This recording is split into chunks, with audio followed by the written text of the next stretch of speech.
Assalamualaikum warahmatullahi wabarakatuh.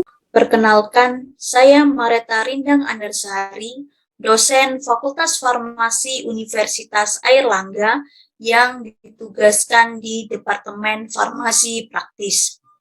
Pada kesempatan kali ini, saya akan memaparkan tentang pernyataan diri dosen dalam unjuk kerja Tridharma Perguruan Tinggi atau PDD UKT PT dalam bidang pengajaran.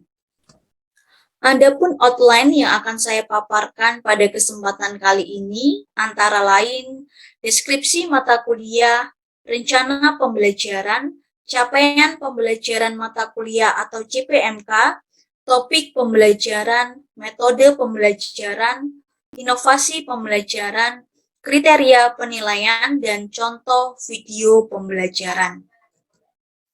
Mata kuliah farmakokinetika terdiri dari 2 SKS kuliah dengan kode FAK 401 dan 2 SKS praktikum dengan kode FAK 402. Saya ditugaskan membantu dalam tim pengajar mata kuliah farmakokinetika yang merupakan mata kuliah wajib prodi S1 Farmasi, Fakultas Farmasi Universitas Airlangga yang diberikan kepada mahasiswa semester 6. Untuk dapat mengikuti mata kuliah farmakokinetika ini, mahasiswa wajib terlebih dahulu sudah mengambil mata kuliah biofarmasetika di semester sebelumnya. Mata kuliah farmakokinetika ini mencakup prinsip kinetika absorpsi, distribusi, metabolisme, ekskresi, estimasi regimen dosis obat secara umum atau individual pada aturan dosis ganda, pasien gangguan ginjal dan atau hemodialisis, pasien gangguan hepar, pasien pediatrik, geriatrik, obesitas, ibu hamil, dan ibu menyusui. Rencana pembelajaran semester atau yang disebut RPS digunakan sebagai panduan dalam melaksanakan pembelajaran guna mencapai CPMK maupun CPL. Berdasarkan RPS terdapat 14 kali pertemuan yang akan membahas tentang 3 topik utama, antara lain 1.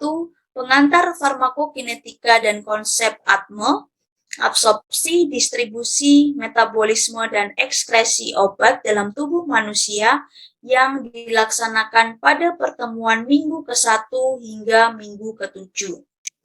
2. Penggunaan obat dengan aturan dosis ganda yang dilaksanakan pada pertemuan minggu ke-8 dan minggu ke-9. 3. Konsep regimentasi pada kondisi khusus seperti pasien dengan gangguan ginjal dan atau hepar, pediatrik, geriatrik, obesitas, ibu hamil, dan ibu menyusui yang dilaksanakan pada pertemuan minggu ke-10 hingga minggu ke-14.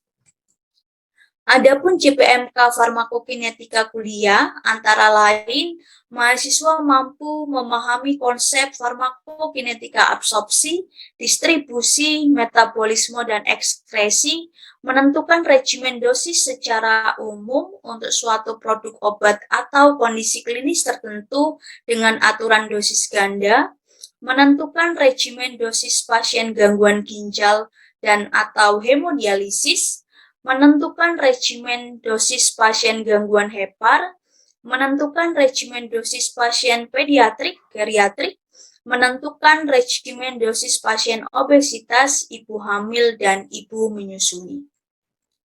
Adanya CPMK ini akan menunjang ketercapaian capaian pembelajaran lulusan atau yang disebut CPL, salah satunya yaitu mampu memberikan informasi dan melakukan komunikasi tentang obat dan perbekalan lainnya kepada penderita, masyarakat, dan sesama profesi kesehatan secara objektif, ilmiah, dan bertanggung jawab. Salah satu topik farmakokinetika kuliah yang ditugaskan kepada saya yaitu topik metabolisme. Topik metabolisme diberikan dalam 1 kali pertemuan dari 14 kali pertemuan farmakokinetika kuliah yang dilaksanakan pada minggu ke-5. Materi topik metabolisme ini menjadi salah satu topik untuk mampu mencapai CPMK farmakokinetika.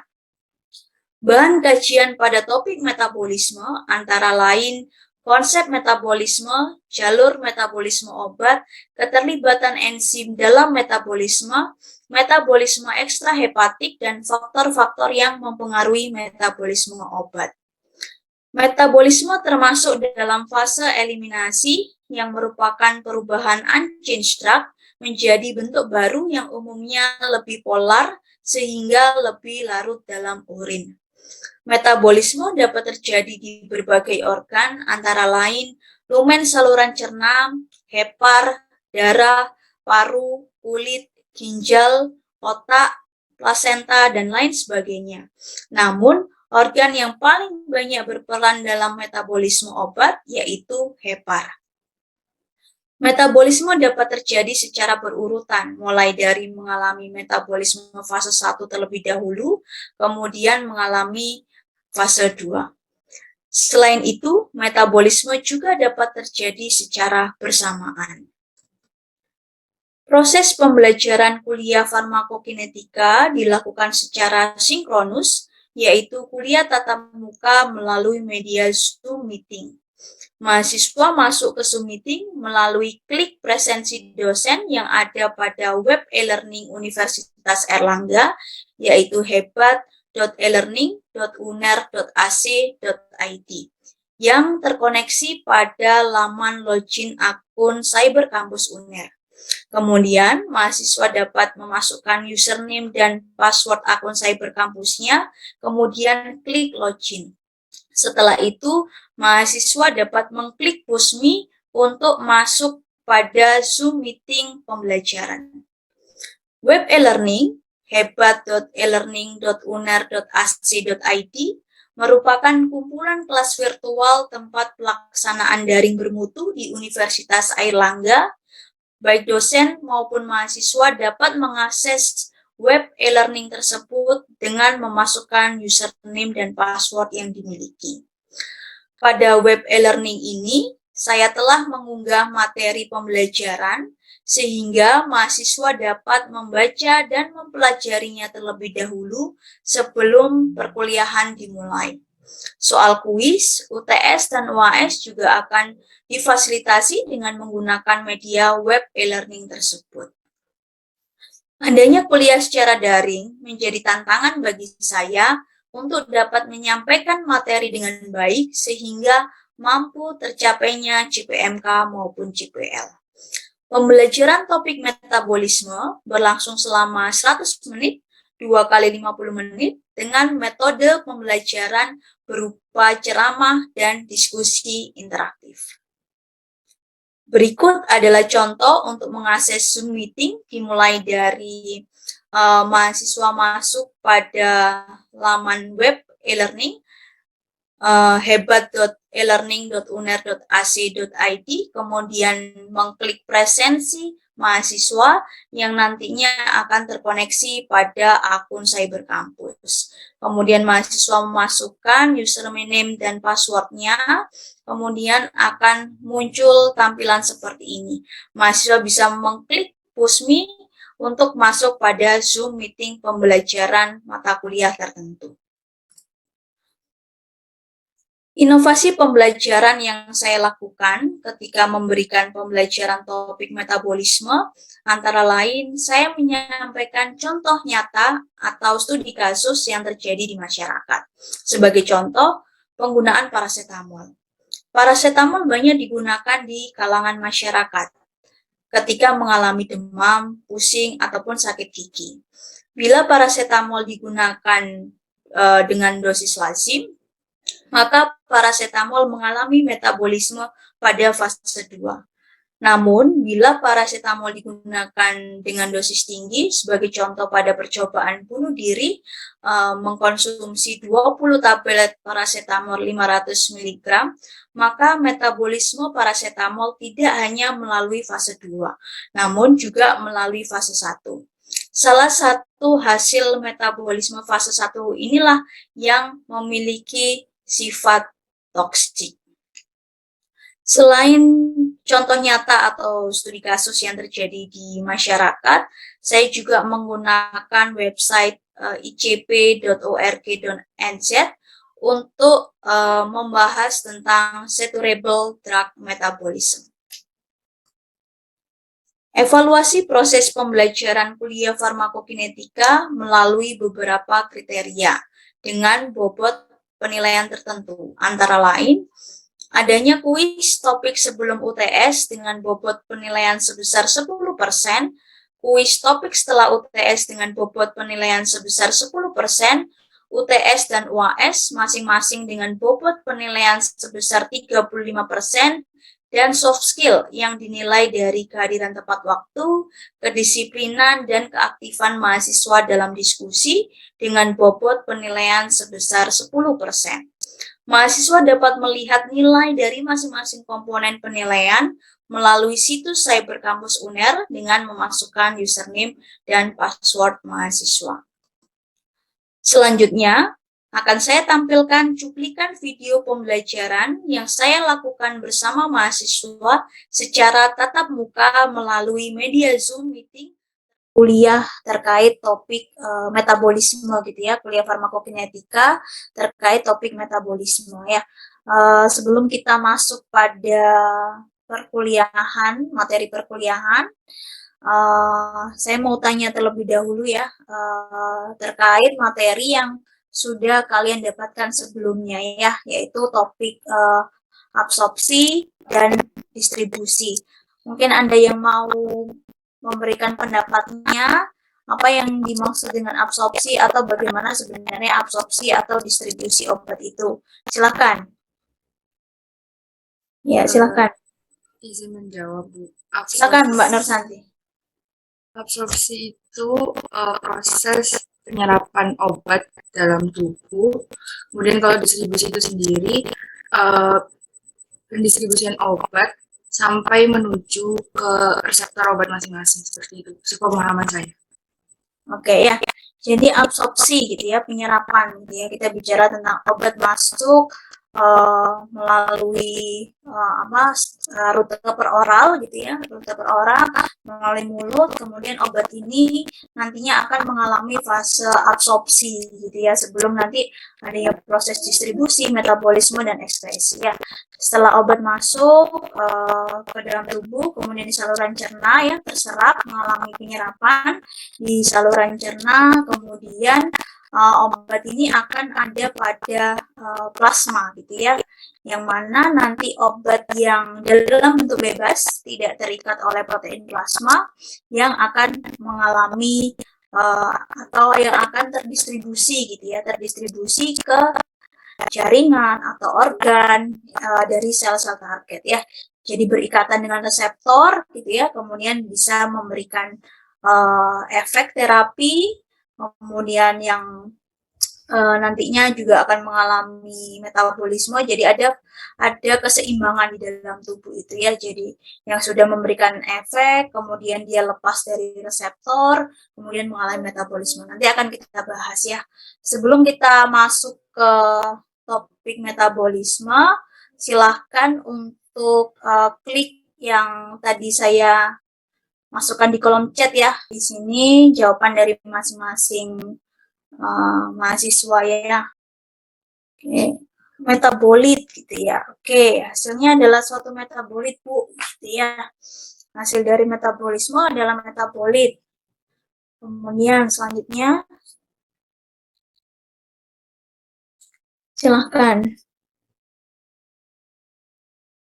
Pemecahan, oke ya, dipecah gitu ya dari obatnya gitu ya, kemudian dipecah menjadi apa, menjadi metabolit kah gitu ya, pemecahan gitu ya, pemecahan perubahan gitu ya, jangan lupa di mana metabolisme itu terjadi ya, organ apa yang berkontribusi dalam proses metabolisme ya.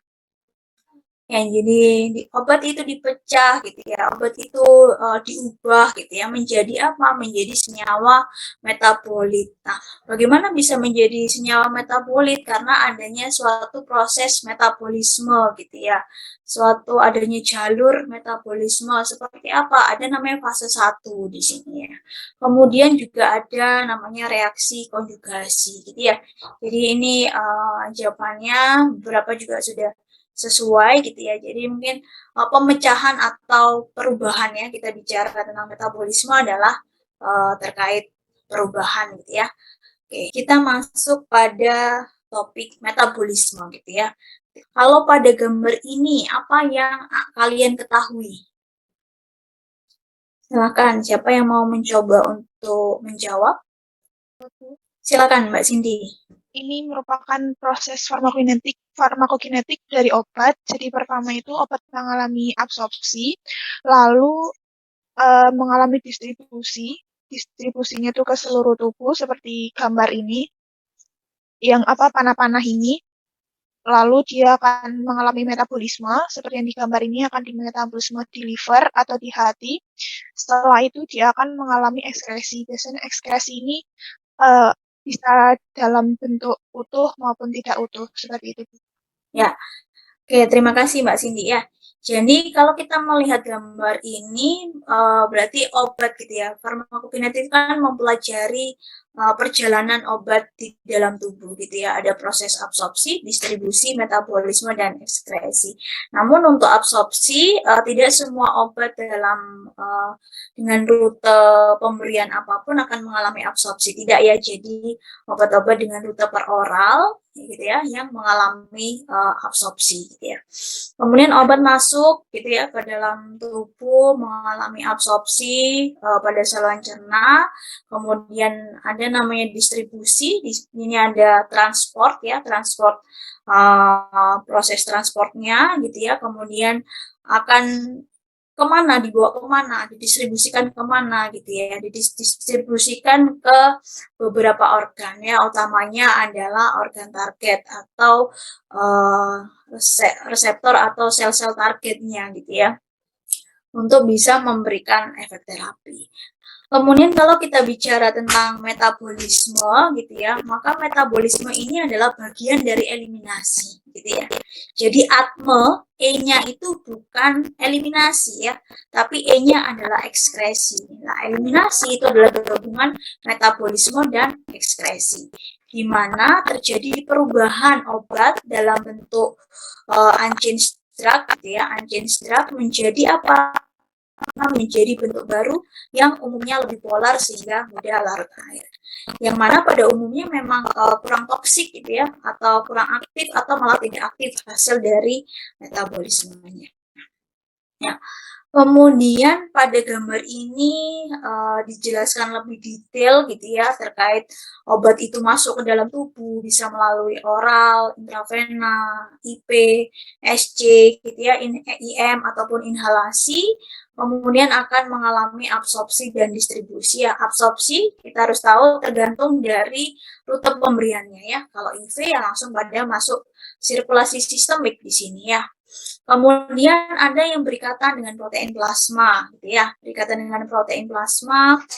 Kemudian obat dalam bentuk bebas, dia akan berikatan dengan site target, gitu ya, berikatan dengan reseptor. Kemudian ada juga yang terdisposisi, gitu ya, terdisposisi atau disimpan dalam bentuk tidak aktif di mana di tulang atau di lemak. Ya. Kemudian juga ada namanya FPM, first pass metabolisme, gitu ya. Jadi suatu obat itu mengalami metabolisme secara besar-besaran, gitu ya. Kemudian metabolisme ini bisa berlangsung secara sekuensial, gitu ya. Jadi fase 1, fase 2 atau paralel ya, sekuensial atau paralel ya. Kemudian di sini definisi tadi sudah kita bahas di awal ya, perubahan bentuk gitu ya, yang mana umumnya adalah dari bentuk aktif, lipofil menjadi inaktif, dalam bentuk hidrofilik ya, lebih polar gitu ya.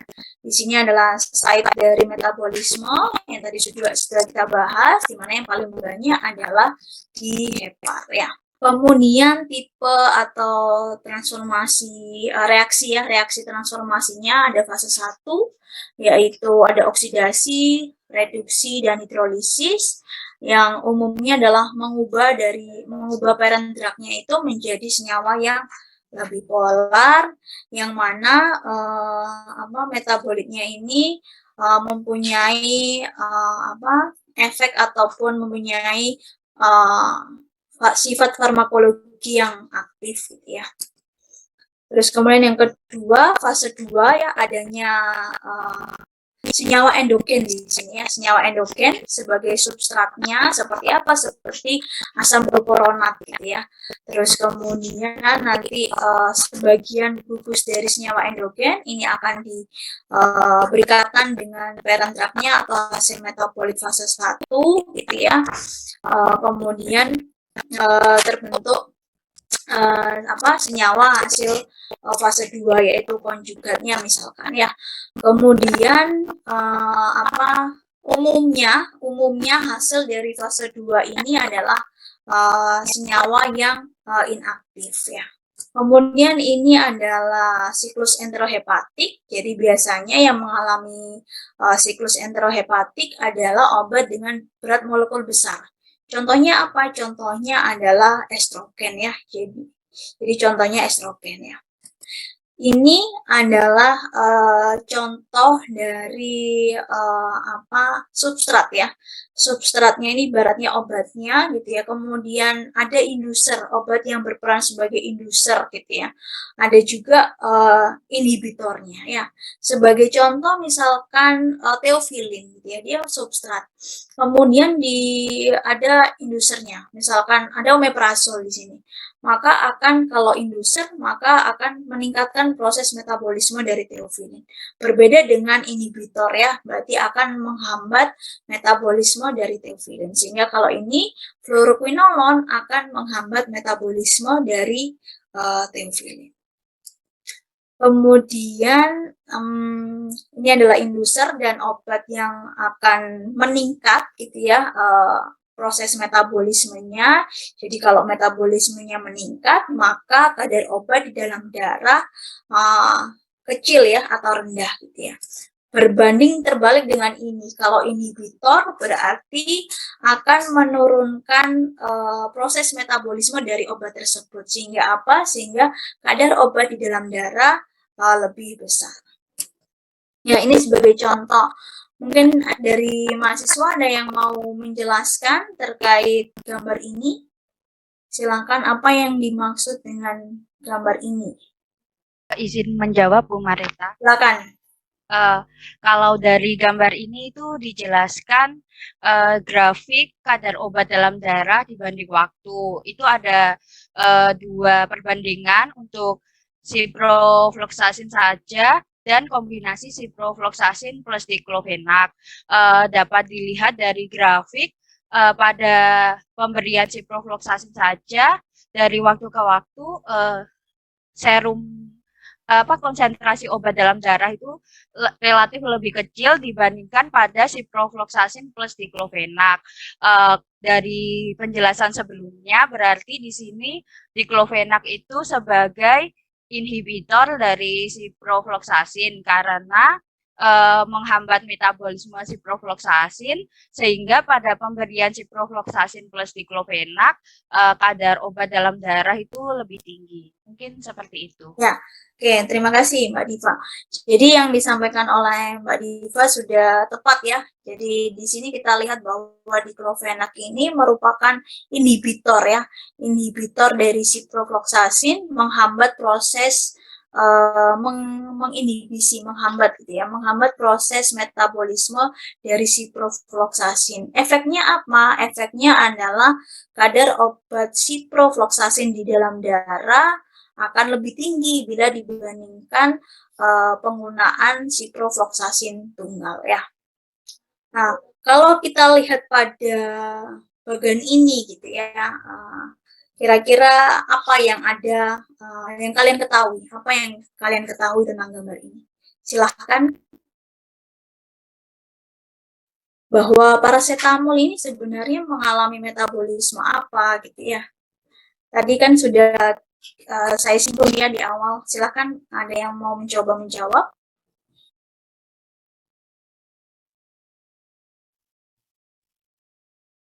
Silahkan. Parasetamol ini mengalami metabolisme apa? Ada yang mau mencoba menjawab? Izin Mas. Ya, silahkan. Ya, parasetamol itu mengalami metabolisme fase 2 dengan konsentrasi sulfat dan dikloronat. Lalu karena kadar acetaminophen dalam darah tinggi sehingga senyawa endogen dalam tubuh tidak mencukupi hingga masuk fase 1. Nah, ini di mana zat fosfato yang tidak bisa dibedakan dan glutathione yang itu nantinya terbentuk senyawa hepatotoksik. Nah, ya. Terima kasih Mbak Deristia ya. Jadi yang disampaikan oleh Mbak Deristia sudah tepat ya, bahwa parasetamol ini dengan dosis lazim akan mengalami metabolisme fase 2 ya, baik itu dengan glukoronat maupun konjugasi sulfat ya. Pada bagian yang sisi yang kanan gitu ya. Tapi karena dosis tinggi gitu ya, ketidakcukupan dari senyawa endogen, maka masuk kepada fase 1 ya. Hasil yang tidak berikatan dengan GSH ya. GSH menjadi asam merkapturit ini kan tidak aktif ya, tapi ketika GSH ini tidak mencukupi gitu ya, maka akan terbentuk senyawa yang bersifat toksik. Ya, ini adalah senyawa yang bersifat toksiknya, yaitu NAPKI gitu ya, N-asetil para benzoquinone imin ya. Kemudian secara umum bahwa obat itu mengalami fase 1 dulu, kemudian mengalami fase 2, kemudian baru menjadi senyawa yang tidak aktif diekskresi gitu ya. Tapi yang di kotak yang kanan itu ya, obat juga ada yang mengalami fase 1 saja, kemudian fase 2 saja gitu ya. Dari fase 1 menghasilkan suatu metabolit gitu ya, karena belum cukup polar akhirnya mengalami metabolisme fase 2 menjadi metabolit tertentu yang akan nantinya diekskresi ya.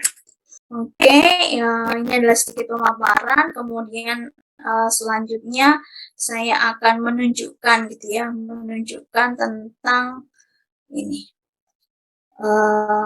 proses metabolisme.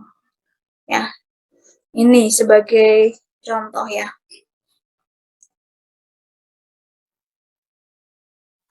Ya, jadi kalau kita melihat dari ini, apa yang kalian ketahui? Ada drug molekul, ada enzim ya, kemudian ada metabolitnya. Jika dari sini ya, kita lihat memang kan secara teori dan secara logika pun ketika dosisnya meningkat gitu ya, maka pasti konsentrasi obat di dalam darah linier gitu ya. Tapi karena ada kondisi kejenuhan, maka sedikit peningkatan dosis gitu ya, sedikit peningkatan dosis akan menghasilkan peningkatan konsentrasi obat di dalam darah lebih besar gitu ya. Oke, dari sini ada yang mau ditanyakan? Jadi sudah cukup jelas ya bahwa bagaimana itu konsep metabolisme gitu ya, mengalami adanya fase 1 dan fase 2 di situ ya. Kemudian ada obat yang hanya fase 1, ada obat yang hanya fase 2, atau memang ada obat yang mengalami fase 1. Baik, terima kasih atas kehadirannya pada mata kuliah farmakokinetika topik metabolisme. Semoga apa yang kita pelajari ya pada hari ini bisa kalian mengerti dan bermanfaat untuk kita semua. Saya akhiri ya kuliah siang hari ini. Wassalamualaikum warahmatullahi wabarakatuh. Waalaikumsalam warahmatullahi wabarakatuh.